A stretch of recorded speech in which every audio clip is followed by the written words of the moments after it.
Amazing. I've been fishing for 4 years and I've never seen a catch so big. More. We could feed the whole winter. So, there were miracles, were there? And a big catch inspired by a prophet. What's his name? Jesus? Get out. He's staying with Simon Peter. You know him, the fisherman? Do I know him? Yes. He owes me back taxes, doesn't he? Move! Yes. I've never been there, but my father's house. Well. Well, if there's been a big catch, he can pay, can't he? What's he doing here? It's Matthew, the tax collector. Get him out. Peter, your friend Matthew is here. Get out! You're defiling this house! Blood-sucking tax collector. No place for you here! Out of my house! You scum! Help! No, Simon, don't. I will not have it defiled by you! I hear you've had a big catch, Simon. We'll talk about it later, shall we? But what about this friend of yours? This new preacher or teacher or whatever he is? Am I not allowed to speak with him? Not in my house.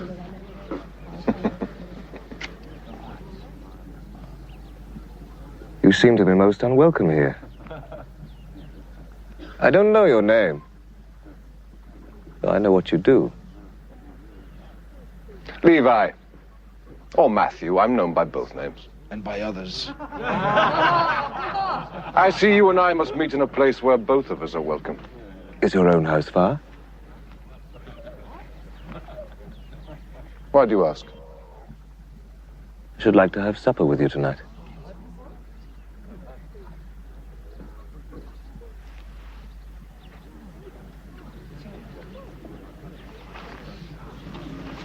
You would enter the house of a sinner. I would enter any house where I am welcome.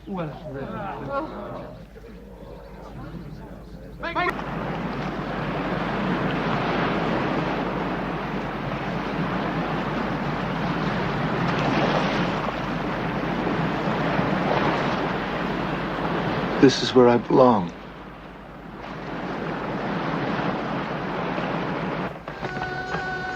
Master!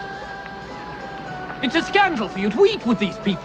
Don't you know who they are? We've lived our lives honorably, made sacrifices to keep the law. They are thieves, whores, usurers, violent and godless people.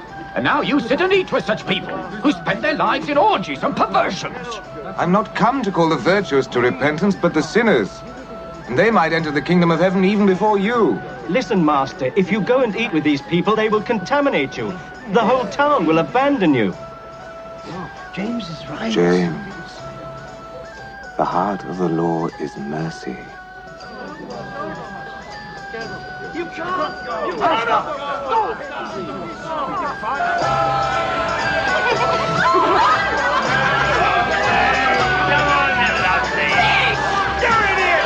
We'll talk about it later.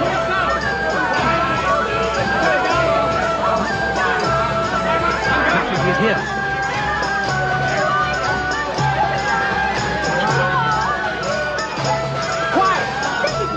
Wonderful man. Peace be with you.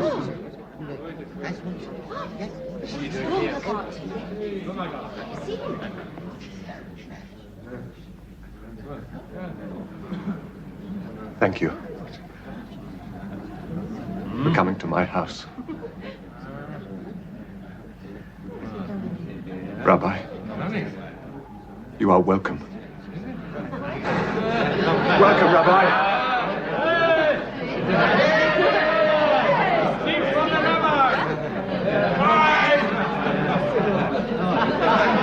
Move! No.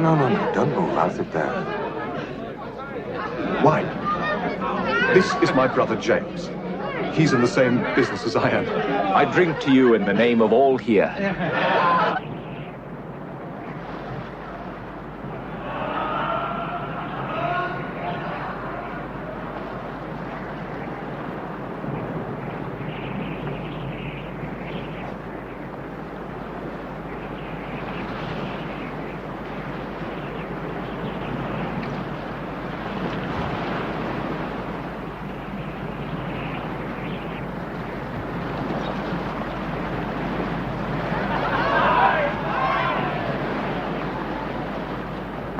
Rabbi, we want to hear your words. Please, speak to us. No, let me first. No, let him decide.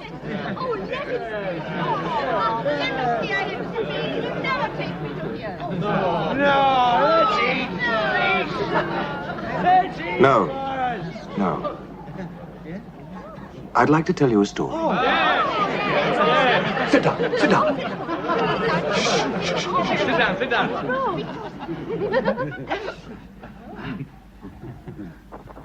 A certain man had 2 sons.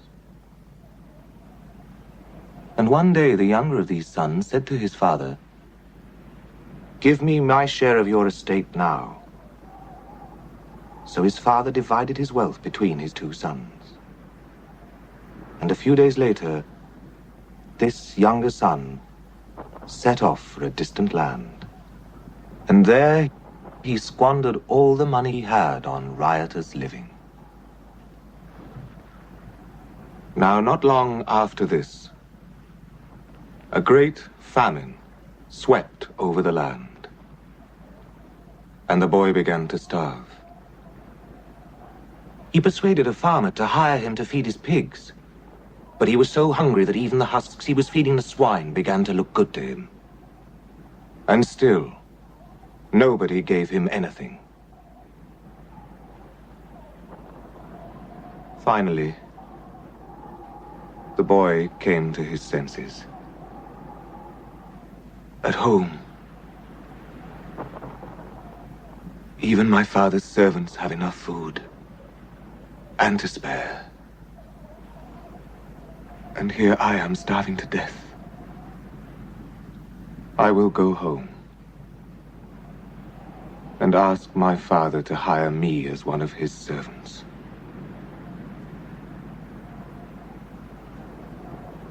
And so, he set off. Now he was still some distance from his home when his father saw him coming. And he was so filled with compassion that he ran towards his son and embraced him and kissed him. The boy said, "Father, I have sinned against heaven and you. I am not worthy to be called your son." But his father called for the servants and said, "Bring me the finest robe in the house and put it on him. Put rings on his hands and shoes on his feet. Kill the fatted calf. We must celebrate with a feast." My son was dead and is alive again.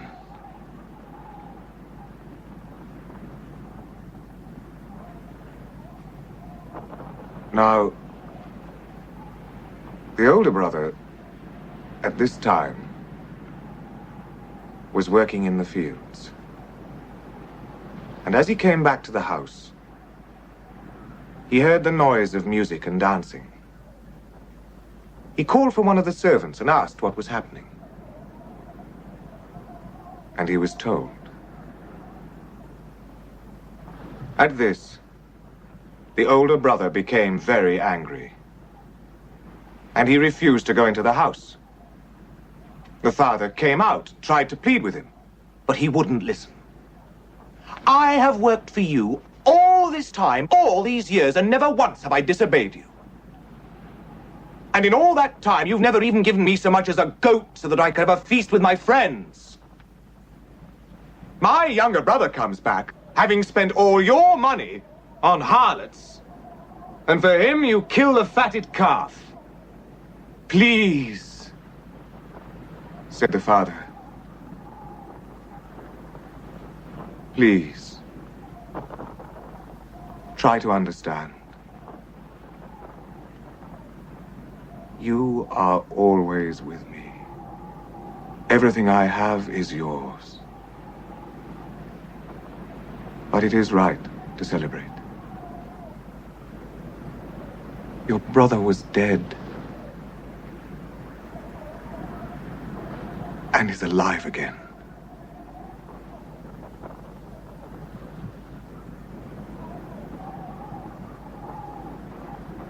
He was lost and is found.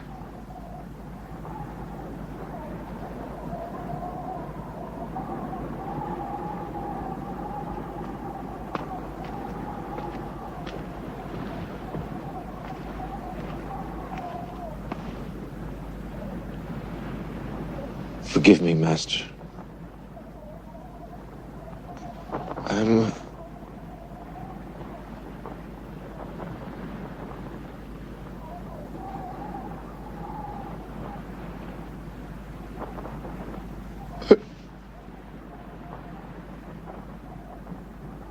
I'm just a stupid man.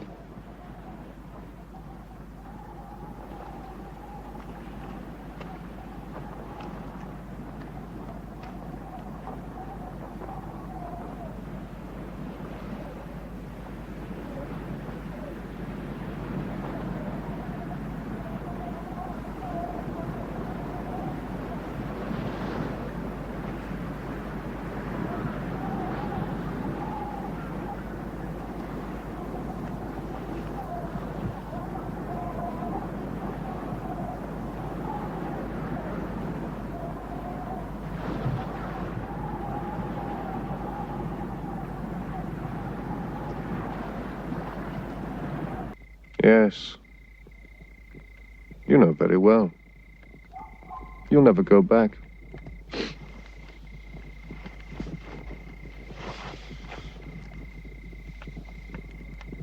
I will. No, you won't. Never. You'll never fish again. You'll never get drunk again.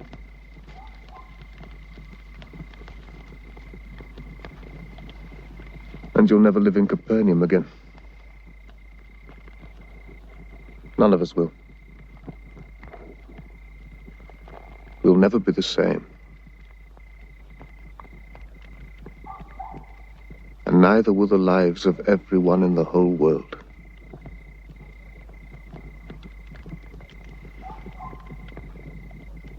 We know why, Sam.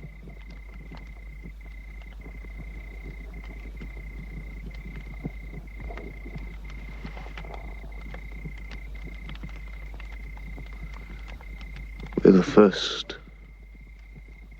to know.